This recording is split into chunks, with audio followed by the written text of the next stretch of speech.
guys, welcome back to our YouTube channel. Today's video is special as it's gonna be our first video on our new book review series. Hope you enjoy it. If you do, please hit the subscribe and like button. Medicine, law, business, engineering, these are noble pursuits and necessary to sustain life. But poetry, beauty, romance, love, these are what we stay alive for. Now moving to our video, please welcome our special guest, Lizzie. Hi!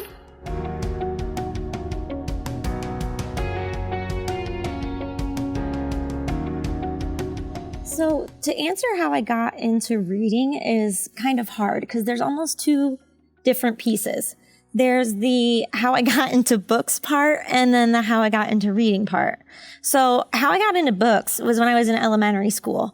My mom would always order from the Scholastic book orders, which is funny because now I'm a teacher and I hand those out to my kids. If you don't know what they are, they're like these order forms where you can like go through and pick out these books, and they're relatively cheap, cheaper than you would find in like Walmart or a bookstore. But anyway, the points help teachers and it's like a win-win for everybody. But anyway, my mom, she would order so many books from the Scholastic book clubs that my teacher, when she would get the giant box in the mail, and of course I was excited, she would just pick out a few books, like give them to the other kids that ordered, and then all of a sudden just hand the whole box to me to take home because the rest were the ones my mom ordered.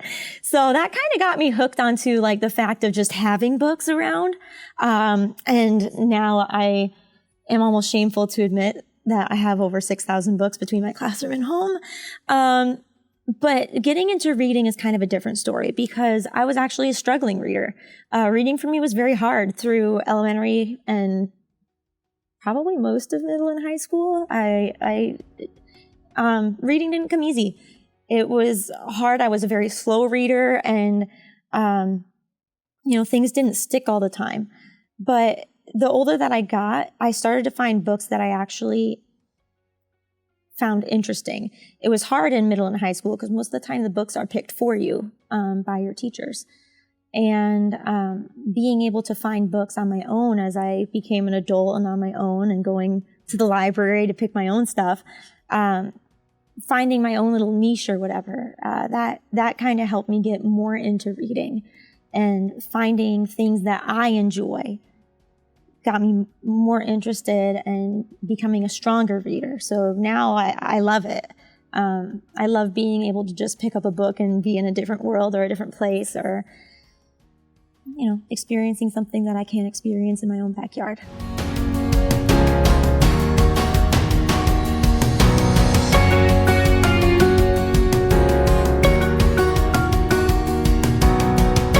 Absolutely. Reading is very important. Being a teacher, I look into research for that all the time. And research shows that students who read 20 minutes a night will expose themselves to 1.8 million words within a school year. And they usually score within about the 90th percentile in their grade, however you want to phrase that. Whereas students who only read about 5 minutes a night will only see about 282, I think, if I remember correctly, 282,000 words a year, and they're only about at the 50th percentile. And what's even worse, sadly, are students who are really not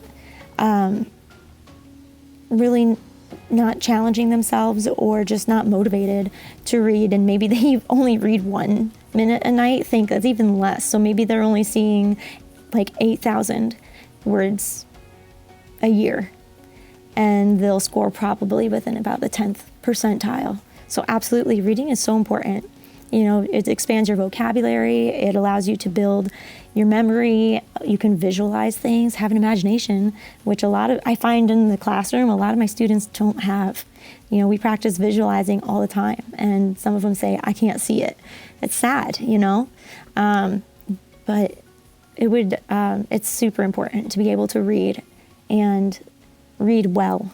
Unfortunately, there's not a lot of jobs out there that you could get where you don't need to be able to read.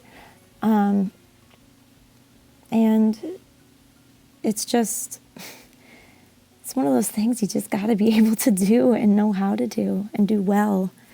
But beyond that, those of us who enjoy reading for pleasure, it takes us places that we may not be able to ever go in our lifetime, whether those places are fictional or real places. You know, let's be real, I'm a teacher. I'm not going to be able to travel the globe, but I can do that through reading, and I can learn about different cultures and different types of people, and have that knowledge. So say I ever do, like, you know, win the lottery and I could go to that country, I'll have the knowledge and know how to respect that country, their religion, or, you know, their traditions, their way of life. You know, it's important to educate yourself.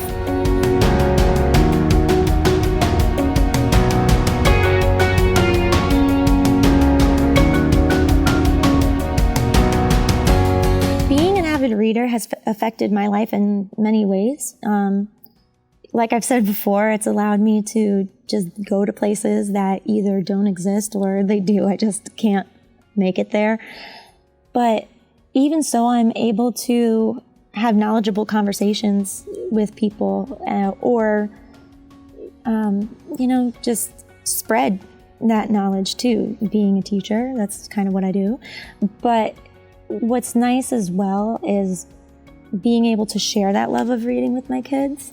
So having read a lot of children's books, you know, and I have a student who's just not into reading, I'm able to help that child foster a love of reading by finding a book that they are interested in, or a book where I'm like, you know what, this book will match their personality. And I think that there's no such thing as someone who hates reading. I think that there's just people who haven't found something that they like yet.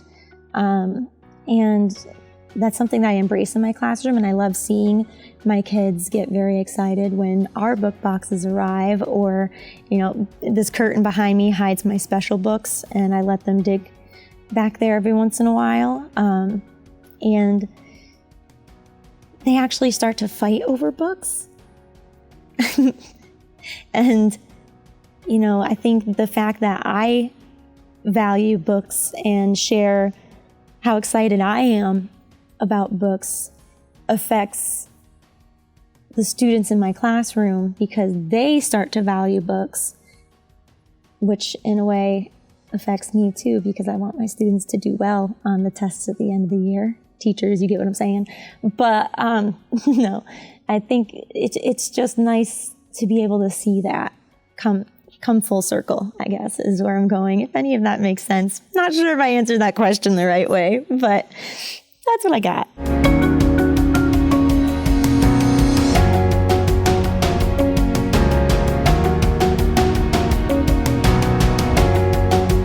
Yes, I would love to share some books with you. I've picked some of my favorites because I get very excited about books, and I really could ramble on all day about books.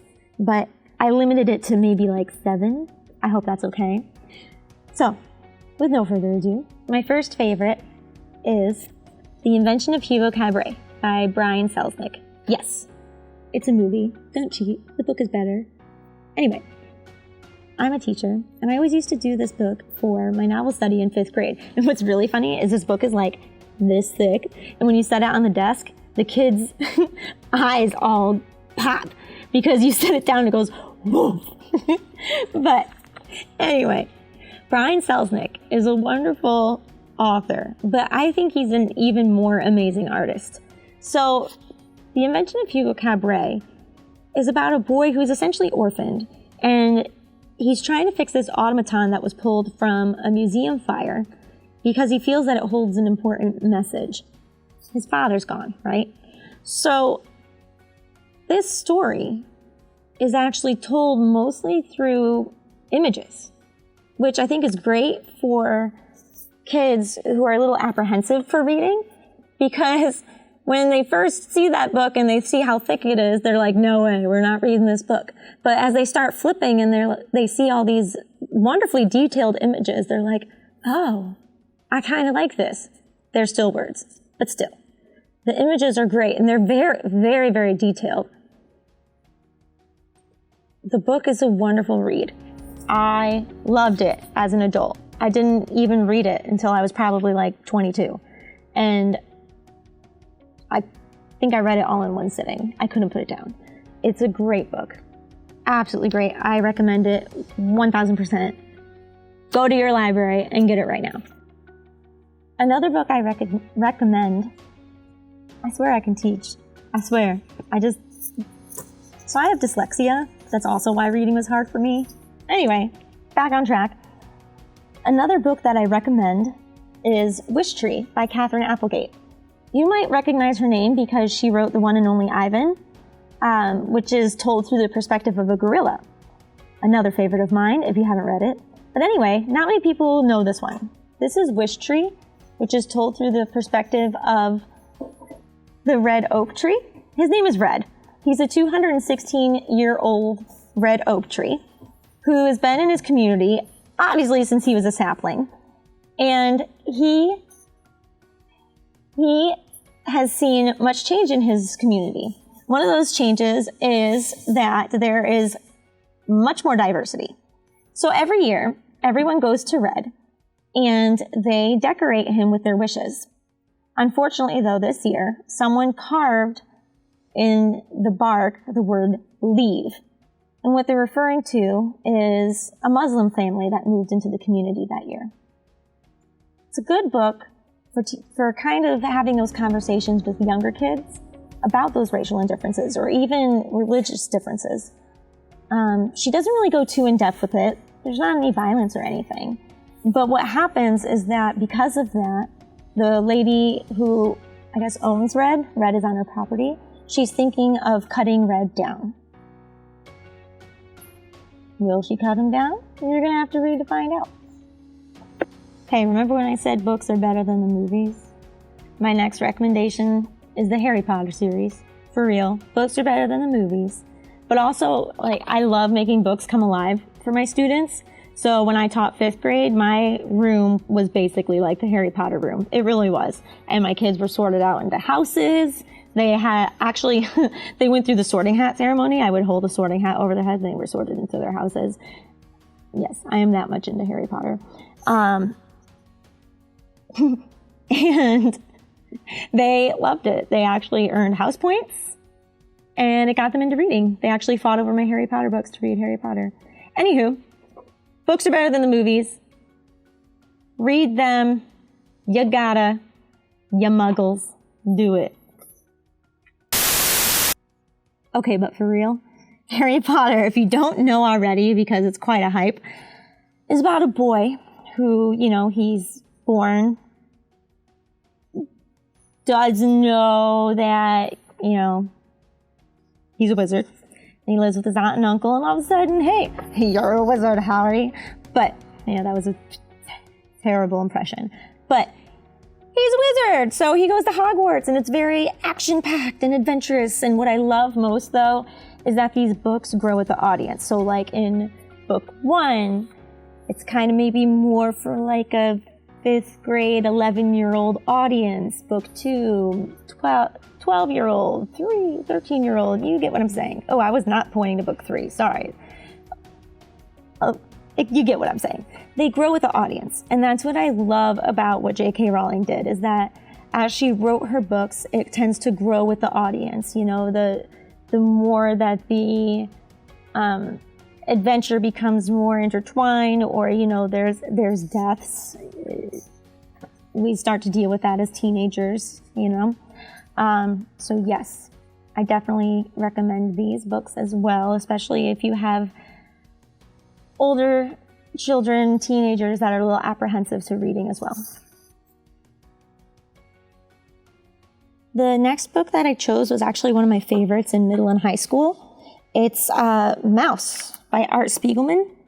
In this book, I should say this book is actually a really hard read, not in the sense of hard as in like difficult words and vocabulary, but hard as in it depicts a very difficult, brutal time in history. It's about the Holocaust. But what makes it really interesting is that Art Spiegelman, he actually had a really strained relationship with his father, and he spent time interviewing and recording those interviews with his father, who was a Jew during the Holocaust. And Art Spiegelman captured all of that within 2 books, Mouse 1, Mouse 2, or you could get the complete set, and turned it into a graphic novel.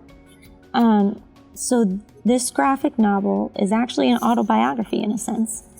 And like I said, it's a hard read. It's, goes from 2 people in love to, well, not so happy times.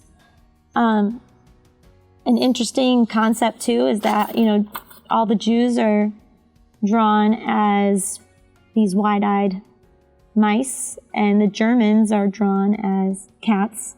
There's other animals in the book too. I think the Polish were pigs, and I don't remember what the frogs were, but it's a really good read. It was definitely another book I could not put down, but I only put it down because of the brutal honesty of it. Definitely for older readers, like middle, high school, who are mature enough to handle that.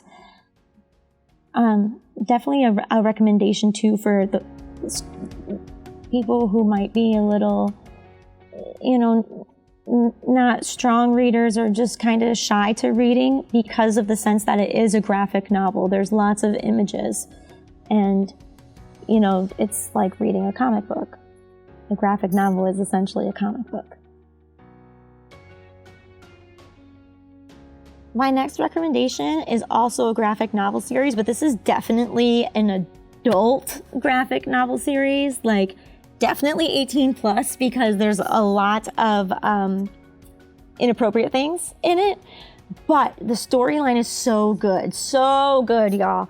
This is definitely one of my favorites of all times. It's the Saga series by Brian K. Vaughan, and it reminds me of a combo of like Game of Thrones, Star Wars, and Romeo and Juliet. So these 2 on the front cover, they are lovers, but they are from different, actually a planet and a moon that have been at war for a very long time. So now they're like on the run, and they have a child, and they meet all sorts of different people on the way that either want to help or hurt them.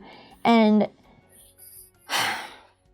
the worst part is that Brian K. Vaughan, after finishing 9 books in the series, or you can just buy the whole compendium, whatever that word is, he has gone on a hiatus, which has been going on for like 3 years. And he needs to come back and finish this series because he leaves it off on the biggest cliffhanger, y'all. Like the biggest cliffhanger. And you just got it. You have to. If you enjoy fantasy, if you enjoy Star Wars, if you enjoy not so much maybe Romeo and Juliet, but if you enjoy Star Wars at least and Romeo and Juliet and like action, adventure / anything fantasy, you would love this. You would absolutely go get it. Go to Amazon right now. Clickety click, get it in your basket and get it. This next book, you might be confused as to why I'm suggesting it as a teacher. But it has to do with a topic that unfortunately we deal with now more often than we should, and that's school shootings. The book is called This Is Where It Ends. And what I like about this book, one, is that it's multi-perspective. So each chapter, so to say, is actually someone else's perspective of the same event. What's hard about this read, besides the fact that it's a school shooting, is that some of those perspectives disappear as they may have been killed during this event. This was another book I could not put down. I read it in one sitting. I've read it probably 3 or 4 times since that time. And it's eye-opening, especially to the fact that there are signs that maybe we just don't pick up as a community, as a school, and it's unfortunate that, not saying that what school shootings school shooters do is okay, absolutely not. But unfortunately, the signs that weren't picked up long before could have maybe been picked up, and maybe, who knows, those events could have been stopped. That's all I'm saying. It's kind of eye-opening in that way too. But hard read, just because it's heartbreaking, but a good read too. This next recommendation is actually a trilogy. It's the Crank Trilogy. I swear I can speak, y'all. It's the Crank Trilogy by Ellen Hopkins. She's one of my favorite authors. But what I love most about this series is that it's actually kind of based on events in Ellen Hopkins' life. This series is actually a reflection of her daughter and her battle with the addiction to the slang word crank, or what's it called? Meth. Sorry. Addiction to meth. And I, again, read the very first book all in one sitting, but unfortunately I had things to do for the other two books, so I couldn't read it all in one sitting. But it's a really good series, and these books, yes, they are thick, they look like a lot, but it's actually told very poetically. So there's not a whole lot on each page, but it's very creative. Some of the poetic verses are shapes. Some of them are like split, so one side tells one story while the other side tells another, but when read together, it tells something completely different. They're just wonderful books. She's a phenomenal author. If you haven't had the chance to read anything of hers, I highly recommend it. Start here. These are great. And she has several other books out too, but this was definitely one of my favorite series. Book 1 was the best out of all 3. Book 2 was great. Book 2 was great. Book 3, it was okay, but I could have done without it. Okay, for all my romance lovers out there, or those who kind of like a laid back, easy kind of read, but also like really nice writing too, because I loved this woman's writing and I'd never heard of her before. But anyway, focus, Lizzie. The books are called the Blue Ridge romance series. There's 4 books in the series, the prequel and then the 3, but they are really, really good, especially for a series that isn't really like popular or standout-ish, and by an author that also not many people have heard of. They are definitely a romance. They kind of interweave in the sense that the characters kind of pop up again in the same books, because it's like it takes place in the same town community, but they're different storylines. And yes, they're romance, so it's people falling in love and all that wishy-gushy stuff, but they're good. They're really good. My favorite so far was definitely the first book, but they're all good. And yeah, I definitely recommend them if you enjoy romance series and you just want one of those Hallmark kind of feels and good feeling, happy ending kind of stories. Okay, for those who enjoy thrillers or like that kind of psychological, keeps you thinking kind of stuff, my last read that I just finished, well, I shouldn't say just, I kind of finished it like a week and a half ago, but it feels like a just because I still think about it every single day, is NOS4A2 or Nosferatu, I think that's how you say it, by Joe Hill. Joe Hill, by the way, is the son of Stephen King, so it's kind of got that Stephen King kind of vibes. This book was so good. And honestly, I am not the Stephen King kind of reader. This book was a step out of my comfort zone. It was a pick for one of the book clubs that I'm in. And I honestly at first was like, do I have to read it? But the first chapter had me hooked. Absolutely hooked. And it was all I could think about. Like, I would get home from teaching and the first thing I would do was like, okay, next chapter. Like, I couldn't put it down. And it's really, really good. It is so good. I wish I could tell you about it. I mean, I could tell you a little, I guess. Okay, so Vic McQueen discovers that she can kind of travel, so to say, or teleport. Not like teleport, but anyway, there's a bridge called the Shorter Way, and when she rides her bike over the Shorter Way bridge, she can pop up to different places within the United States, and that's how she recovers like lost or forgotten things. Charlie Manx is kind of like, I guess, an archangel, so to say. He thinks that he's saving children by bringing them to Christmas land, but really, he's not saving them. They become like little devilish things.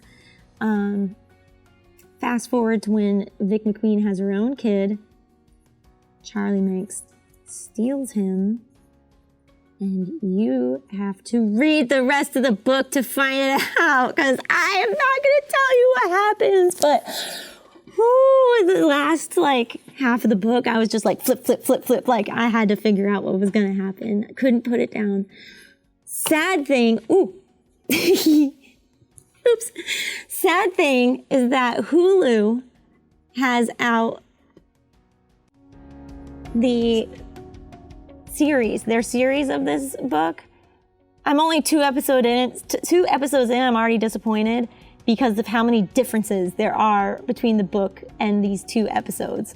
So the book is always better, y'all. Read the book. If you like thrillers, psychological stuff, you would love this book. Love it, read it, get it. And the last book I'm going to talk about, and I'm sorry, you're probably tired of hearing me by now, but the last book I want to share is my current read, which I'm almost done with. Look, I'm almost done. Is The Girl with the Louding Voice. This book is very powerful. It's helped me reflect on just how lucky I am. But this girl, Aduni, she's a girl in Nigeria, and unfortunately in Nigeria there's a lot of girls don't have the same opportunities as men. For example, some of them are married off as a child. They don't get to finish their schooling, and they're just kind of looked down on in general. So Aduni, her mother values education, and her mother wanted her to finish her schooling. And her mother dies. Her dying wish that she told her papa was that Aduni finish school. Papa promised that. Papa broke her promise. And Papa married her off to a man so that he can collect her bride price. Yeah, that's right. Married her off for money so he could pay the rent. And she's married to a guy who already has 2 other wives.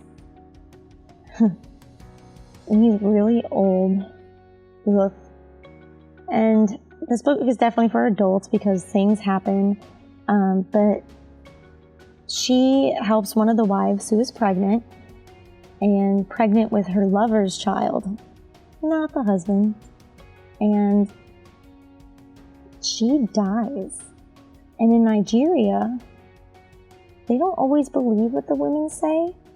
So even if Aduni went back and said, oh, I was helping her get to her lover for the birth of her child, they would think, no, you killed the second wife and we're going to kill you now too.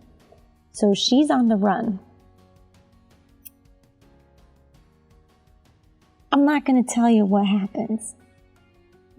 But her biggest goal is to finish school and find her louding voice.